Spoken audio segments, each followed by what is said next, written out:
Hello friends, ഇന്ന് ഒരു alteration വർക്കാണ് കാണിക്കുന്നത്. ഇതൊരു ഡബിൾ എക്സൽ സൈസിൽ വരുന്ന കുർത്തിയാണ്. ഡബിൾ എക്സൽ എന്ന് ഇതിൽ കൊടുത്തിട്ടുണ്ട്, പക്ഷെ ഇതൊരു എക്സൽ സൈസേ ഉള്ളൂ കേട്ടോ. 40 ആണ് ഇതിന്റെ ചെസ്റ്റ് സൈസ് ഒക്കെ വരുന്നത്. അപ്പോൾ ഇത് ഓൾട്ടർ ചെയ്തിട്ട് ഒരു 32 ഇഞ്ച് ചെസ്റ്റ് സൈസ് വരുന്ന ഒരു ഇതിലേക്കാണ് ഈ ഒരു ഡ്രസ്സ് മാറ്റിയെടുക്കുന്നത്. അപ്പോൾ അതെങ്ങനെയാണ് ചെയ്യാന്നൊക്കെയാണ് അതിൽ കാണിക്കുന്നത്. അപ്പോൾ നമ്മൾ അറിയാതെ ഓൺലൈനിലൊക്കെ ഡ്രസ്സൊക്കെ ഇതുപോലെ പർച്ചേസ് ചെയ്യുന്ന സമയത്ത് സൈസ് നോക്കാതെ പർച്ചേസ് ചെയ്യുന്നതോ, അല്ലെങ്കിൽ ചിലപ്പോൾ നമുക്ക് ഇഷ്ടപ്പെട്ട ഡിസൈൻ ഉണ്ടാവും, അത് നമുക്ക് വേണ്ട കറക്റ്റ് സൈസിൽ അവൈലബിൾ ആയിരിക്കില്ല. അപ്പം നമ്മൾ കുറച്ച് ഓവർ സൈസ് വാങ്ങിയിട്ട് അതെങ്ങനെ ഓൾട്ടർ ചെയ്ത് നമ്മുടെ സൈസിലേക്ക് മാറ്റിയെടുക്കുക എന്നാണ് കാണിക്കുന്നത്. അത് ഞാനിതൊന്ന് ഇതിൻ്റെ റോങ് സൈഡിലേക്ക് മറിച്ചിട്ടെടുത്തിട്ടുണ്ട്. അപ്പോൾ ചെറിയ സൈസിൻ്റെ മാറ്റമൊക്കെ ഉള്ളൂന്നുണ്ടെങ്കിൽ നമുക്കിതൊന്ന് ഷേപ്പ് ചെയ്ത് കൊടുത്താൽ മതി. ഷേപ്പ് ചെയ്തിട്ടൊന്ന് നമ്മുടെ കറക്റ്റ് സൈസിലേക്ക് മാറ്റിയെടുത്താൽ മതി. ഇപ്പോൾ ഒരുപാട് സൈസിൽ വ്യത്യാസം വരുന്നുണ്ട്. ഇതിൻ്റെ സൈസ് വരുന്നത് 40 ഇഞ്ചാണ് ചെസ്റ്റ് വരുന്നത്. നമുക്ക് 32 ഇഞ്ചസിലേക്കാണ് എനിക്കിത് മാറ്റിയെടുക്കേണ്ടത്. അപ്പോൾ ഞാനിത് ഇവിടെ ചെയ്യുന്നത് ഈ ഒരു ആം ഹോള് ഈ ഒരു ഭാഗവും കട്ട് ചെയ്തെടുക്കുന്നുണ്ട്. അതുപോലെ തന്നെ ഇവിടെയുള്ള എക്സ്ട്രാ സൈസ് വരുന്നത് ആ ഒരു പാർട്ടും കട്ട് ചെയ്ത് ഒഴിവാക്കിയതിനു ശേഷമാണ് ഇത് നമുക്ക് വേണ്ട സൈസിലേക്ക് മാറ്റിയെടുക്കുന്നത്. അത് ഞാൻ ഡ്രസ്സ് ഒന്ന് 4 ആക്കി മടക്കി വെച്ചിട്ടുണ്ട്. ഇതിൻ്റെ ഷോൾഡറിൻ്റെ സൈസ് വരുന്നത് 8 ഇഞ്ചാണ്. ഞാനിവിടെ എടുക്കുന്നത് 7 ഇഞ്ചാണ് സൈസ് എടുക്കുന്നത്. ആ 7 ഇഞ്ചിലൊന്ന് വരച്ചു കൊടുക്കുക. സെയിം 7 ഇഞ്ചിന് താഴേക്ക് ആം ഹോളുമായിട്ട് എടുക്കുന്നുണ്ട്.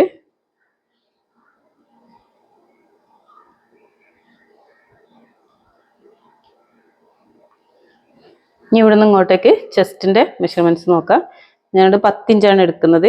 ഇത് ലൂസും സീം അലവൻസും കൂടെ ചേർന്നിട്ടാണ് ഈ ഒരു 10 ഇഞ്ച് എടുത്തിട്ടുള്ളത്.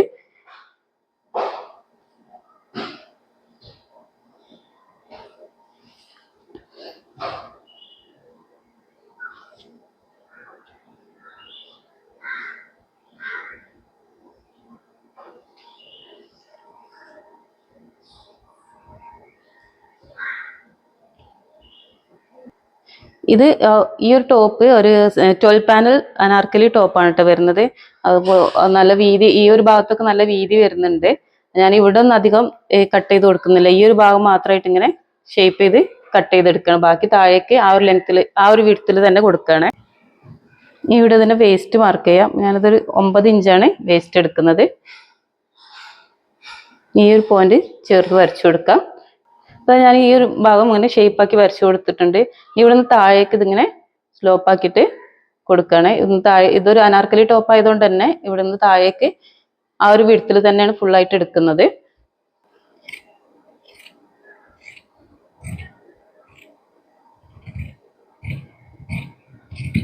ഞാൻ ഈ ഒരു ആം ഹോളിന്റെ ഭാഗം കട്ട് ചെയ്തിട്ട് സ്ലീവ് സെപ്പറേറ്റ് ചെയ്തിട്ടുണ്ട്. ഇനി ഇതിന്റെ ഈ ഒരു ടോപ്പ് ലൈനിങ് സെപ്പറേറ്റ്, അതുപോലെ തന്നെ ടോപ്പും വേറെ വേറെ ആയിട്ടാണ് സൈഡ് സ്റ്റിച്ച് ചെയ്ത് കൊടുത്തിട്ടുള്ളത്. അതുപോലെ ടോപ്പ് ഉള്ളിൽ കുറച്ച് വീതി കൂടുതലും ലൈനിങ് ആ ടോപ്പിന്റെ അത്ര വീതി ഇല്ലാണോ. അപ്പൊ ഞാൻ ലൈനിങ് സെപ്പറേറ്റ് ചെയ്യാൻ വേണ്ടിയിട്ട് ഈ ഒരു സൈഡ് മാത്രം ഒന്ന് കട്ട് ചെയ്ത് കൊടുത്തു. അതിനുശേഷം ഈ ലൈനിങ് ഒന്ന് മേലേക്ക് വലിച്ചിട്ടതിന് ശേഷം സെപ്പറേറ്റ് ചെയ്ത് കൊടുക്കുകയാണ്. ഇനിയാണ് ഈ ടോപ്പിൽ ഈ ഒരു സെയിം മാർക്ക് വെച്ചിട്ട് കട്ട് ചെയ്തെടുക്കുകയാണ്.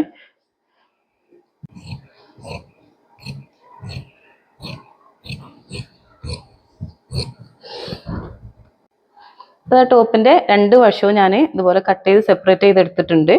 ഇനി ഈ 2 വശത്തും നേരത്തെ നമ്മൾ ജസ്റ്റ് മെഷർ ചെയ്ത സമയത്ത് ഞാൻ 1 ഇഞ്ച് സീം അലവൻസ് ഇട്ട് കൊടുത്തിട്ടുണ്ടായിരുന്നു. ആ ഒരു ലൂസ് കൂടെ എടുത്തിട്ടാണ് ഇതിന്റെ അളവ് എടുത്തിട്ടുണ്ടായിരുന്നത്. അതൊന്നും ഇവിടെ 2 സൈഡിലും മാർക്ക് ചെയ്ത് കൊടുക്കാം.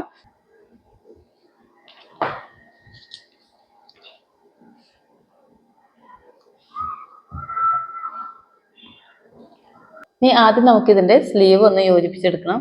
അപ്പോൾ അതിന് മുമ്പായിട്ട് ഞാൻ ഈ സ്ലീവിന്റെ ഈ ഒരു കട്ട് ചെയ്ത ഭാഗത്ത് ഉണ്ടായിരുന്ന ആ ഒരു സ്റ്റിച്ചും കാര്യങ്ങളൊക്കെ ഒന്ന് ഒഴിവാക്കി കൊടുത്തു.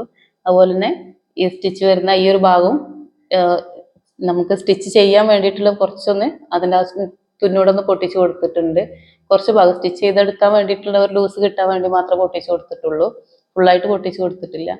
ഇനി ഇത് 2 ടോപ്പിന്റെ റൈറ്റ് സൈഡും സ്ലീവിന്റെ റൈറ്റ് സൈഡും ഒരുമിച്ച് വരുന്ന രീതിയിൽ, അതുപോലെ സെന്റർ ഒരുമിച്ച് വരത്തക്ക രീതിയിൽ വെച്ച് കൊടുത്തിട്ടുണ്ട്. അപ്പോൾ ഞാൻ ഈ ഒരു സ്ലീവ് ടോപ്പായിട്ട് യോജിപ്പിച്ചെടുത്തിട്ടുണ്ട്. ഞാൻ 2 സ്ലീവ് യോജിപ്പിച്ചെടുത്തിട്ടുണ്ട്. എന്നിട്ടൊന്ന് ഓവർലോക്ക് കൂടെ ചെയ്തെടുത്തിട്ടുണ്ട്. ഇനി നമുക്കിതിൻ്റെ സൈഡാണ് യോജിപ്പിച്ചെടുക്കാനുള്ളത്. അപ്പോൾ ഈ ടോപ്പ് ആദ്യം ഉണ്ടായിരുന്നത് ഈ ഒരു ലൈനിങ്ങും അതുപോലെ തന്നെ ഈ ഉള്ളിൽ ഉണ്ടായിരുന്ന മെയിൻ ക്ലോത്തും സെപ്പറേറ്റ് ആയിട്ടാണ് സൈഡ് യോജിപ്പിച്ചെടുത്തിട്ടുണ്ടായിരുന്നത്. അപ്പോൾ അതുപോലെ തന്നെയാണ് ഞാൻ ചെയ്യുന്നത്. അപ്പൊ അതിനായിട്ട് ആദ്യം സ്ലീവ്സിന്റെ ഈ ഒരു എൻഡിൽ നിന്ന് ഇതുപോലെ നമ്മുടെ വേസ്റ്റ് ഒക്കെ വരുന്ന ആ ഒരു പൊസിഷൻ വരെയാണ് ഒന്ന് സ്റ്റിച്ച് ചെയ്ത് കൊടുക്കുന്നത്. അതിനുശേഷം ലൈനിങ് മാറ്റിയിട്ട് അടിയിലെ ഭാഗം ആദ്യം സ്റ്റിച്ച് ചെയ്തെടുക്കുക, എന്നിട്ട് ഈ ലൈനിങ്ങും സ്റ്റിച്ച് ചെയ്തെടുക്കണം. അപ്പൊ അതെങ്ങനെയാണ് ചെയ്യുന്നത് എന്നുള്ളതൊന്ന് കാണിച്ചു തരാം.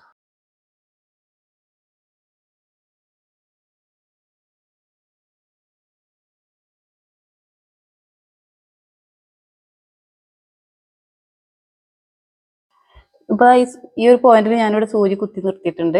ഇനി ഈ ഒരു ലൈനിങ് മാറ്റി കൊടുക്കുകയാണ് രണ്ട് സൈഡിൽ, അതായത് മേലെ ഉള്ളതും താഴെ ഉള്ളതും ലൈനിങ് മാറ്റിയതിനു ശേഷം ഈ ഉള്ളിലത്തെ, അതായത് മേൽവശത്തേക്ക് വരുന്ന ടോപ്പിൽ മാത്രമായിട്ടാണ് സ്റ്റിച്ച് വരുന്ന രീതിയിൽ ചെയ്ത് കൊടുക്കുന്നത്.